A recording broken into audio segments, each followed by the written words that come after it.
Hey everybody, welcome back once again to another episode of The Art of Photography. My name is Ted Forbes. Today we are talking about the Diana camera, continuing on our theme of lo-fi, cheap toy camera stuff. And I should have done a podcast on this years ago. This has been a favorite camera of mine a long time, and I don't know why I haven't ever actually gotten to it. These are very interesting. The Diana was made in the 60s in Hong Kong, and they were made by a company called the Great Wall Plastic Company. And this was a company that just made plastic gift items for trade shows or carnival prizes, just general plastic exports of stuff. And they made these cameras. And sometimes you see, I have some variants on this. The Diana is the big one. They shipped a ton of these. And you can also find them with different names on them. Like this is a very similar looking camera, slightly off color on the top plastic, but this is a banner camera. And I actually have another one that's a Windsor. And there's a bunch of different, what they call Diana clones. They're basically all the same thing. They were made in the same place. These cameras were made very cheaply, and they were mostly exported to the United States and the United Kingdom. The interesting thing is, I think when I did my research on this, they shipped for about wholesale 50 cents a camera, so these were really extremely cheap. They were not made by a camera company, obviously, and so and I think that's part of the charm on these. The image quality on these just varies widely from camera to camera, and I think it had a lot to do with the manufacturing techniques of the time, the quality control that was put into these cameras. They take 120 film, which obviously is still plentiful, and you're probably, if you follow my podcast, you will note that these look very similar to the Holga, and there are some pretty big differences. The Holgas were made a little later. I think the consistency in the way the lens looks varies even more on these than the Holgas. And again, I think that's because the manufacturing techniques, were a little more current with the Holga. The other big difference, and I know you can't really tell from here, but on the back, they take 120 film, but the difference is the Diana shoots a smaller negative. The Holga shoots a full-size 120 image, which takes up pretty much the whole height of the film roll, and the Diana doesn't. It takes a much smaller, it takes square images, but it's a much smaller negative size. And I think that does affect the way it looks. It separates the way it looks from the Holga to the Diana, that and the ultra cheapo lens. And you get some really wild effects on these. I have about 5 of these that I've collected, and the reason I've got 5 and I've collected them is because each one kind of looks different. I've found most of mine on places like eBay. Occasionally you can find them in thrift stores. Be careful, because sometimes people will be overcharging for stuff like this. And it is old and it is a little bit of an antique, but it shouldn't be $100. I mean, give me a break. But anyway, I do recommend getting a couple of them if you can afford it, because the differences in image quality is so wild. This Diana in particular, actually, the center of the lens has this strange blur area, and I'll show you some images in a second so you can see it, and it makes it a lot different from some of the other cameras. I actually have another one that's a Windsor, which is my favorite of the lot. It just has a nice soft focus quality to the whole thing. The Banner is a cool camera. Nothing is in focus on here, absolutely zero, so it can get really cool image effects too. And it's a really out of focus, soft focus, so it's interesting. It's not just like taking a camera out of focus. But anyway, we'll look at some images in a second. But another thing you should know too is that the Lomography.com company is actually reissued these, and they're really not the same. And that's not a slam against Lomography, although I do think they're way overpriced. But you didn't hear me say that. But I really like what they're doing for film and for the kind of promoting this hipster quality to it. And there's nothing wrong with that. And you can find these at Urban Outfitters, but they're not the same as the antique cameras. They're the full-size negative like a Holga does. There's some other differences too. You have very minimal controls on these. It's essentially a box camera, much like the Holga is. There's a shutter. You can click that. It also has, this particular model has a bulb exposure mode, so there's no tripod socket, so good luck holding that still. But again, you can get some funky image effects with that. And then the instant setting. And then on the bottom on this one, I have 3 aperture settings. And yeah, they vary from camera to camera. It's roughly f11, f13, and f19, I think. They're just noted by different sun settings, but by the little icons on there. And some of them you don't see those things on. Like for instance, the Banner has no aperture settings, and it also doesn't have a bulb control on it. So you're going to see a lot of variances in the cameras themselves.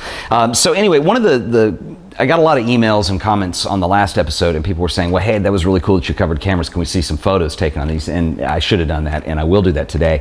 And we'll go back to some of those other cameras too. Like I think the Empire Baby is really an interesting camera. But let's look at some some Diana images today so you can kind of see what the image quality is like on them.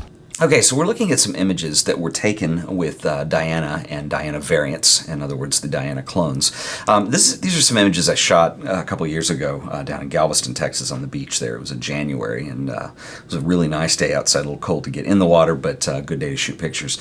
And, this is hard to tell. There's a silhouette of a guy in the middle here, a fisherman. And the biggest traits you see on here is the inconsistencies of focus across the picture.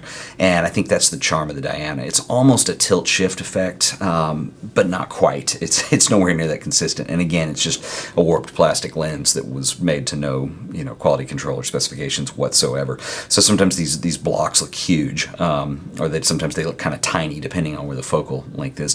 The other thing too that I want to point out too, if you look at the horizon line here, I did tilt the camera a little bit, but you can tell obviously with straight lines that they're not straight, and a lot of that has to do with these Dianas. The film plane is not exactly flat, and the film has some curves in it and stuff like that, and again that's going to affect the focus and the whole look of the image in general.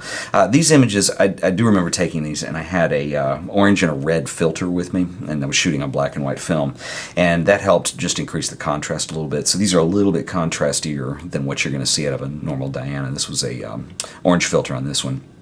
But again, slower shutter speed, so we did get a little bit of a motion blur in there, but also just the standard inconsistencies of blur in general. Especially you see a little bit of vignetting around the edges, and that's more prominent in some other images I'll show you. These two images were taken on my favorite of the Dianas that I have. It's a camera known as the Windsor camera. So, but anyway, all made in the same place, same stuff. So, it's just your results are going to vary depending on what you got. For a while, I was kind of going for these weird shots where because of the inconsistencies in the focus, I was doing stuff with radical dramatic curves in them. So, like this sidewalk image where, you see a sharpness on one side and a blur to the other because it has that softness to it. There's another one I did. This is taken underneath a bridge, just an overpass for two highways. But again, really soft edges on these things, and it really creates a kind of a sense of mystery and creepiness to it, and kind of an artfulness that you don't see with cameras that are a little better. This is an interesting image. This was taken with the Diana I was holding a second ago in the video. And this is the weird camera I was talking about, where there is a really weird blur in the middle. See these two trains coming, and you can see the pebbles over here really start to have this tendency to swirl on you.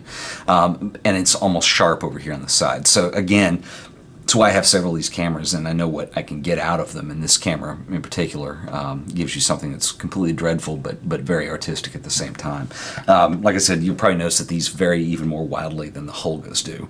Holga's still a cool camera and interesting plastic lens look, but it's just completely different in terms of focus. This camera is another one of mine, has almost the opposite effect, where it's almost a bit of a tilt shift. You can see on the side some of these paintings on this wall is out of focus and gets more focused towards the center because this is kind of an inverse sister camera to the other Diana I have. Another couple things that I'll note on here too.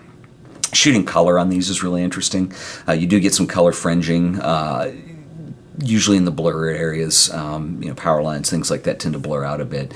And of course the lens isn't coated at all, so I don't use filters at all when I'm shooting color, but this was done in color film. Some other images, let's see, I think it was this one. You start to see some color fringing, like for instance on this pole in the middle, just because it's a really cheap lens that's in there. But again, a really cool look to it. Just the balance between blurred areas and focus areas is extremely interesting. So, but anyway, that's basically the kind of look that the Diana cameras have. Another thing worth pointing out again, and I mentioned a second ago, is that the negative is actually a smaller negative than what a Holga produces, and I think that does change the overall look that you have of the image somewhat. But anyway, those are what images look like through the eye of a Diana. Okay, so that's the Diana camera, the wonderful camera built in the 60s in Hong Kong as a toy. What's interesting is the production of these in the 60s kind of waned off, and that happened around the time that 35mm was becoming more popular. And obviously you still find them anywhere, but there's a lot of thrift store cameras that shoot 35mm film that are much like the Diana. But just the techniques changed, and these kind of went out of fashion by the end of the 60s. What's interesting is the first resurgence of these came around in the 1970s. There was a university in Ohio that started using them as part of their photography class. And it was really interesting because, much like I do with Holga projects, the idea was that, you know, you would remove all the technical aspects and of creating art away from the photographer, and it's just the photographer and the camera, and learning how to create good images with that, which is pretty much exactly what we do with Holga projects. But anyway, it was interesting. Based on exhibition, they kind of came back into vogue, into fashion, as being very cool cameras to use. And then you saw another big resurgence of these in the 90s, and then again in the 2000s, early 2000s, when lomography came along, and the proliferation of these really came back into style. So anyway, that's the Diana. Once again, this has been The Art of Photography, and thank you for watching.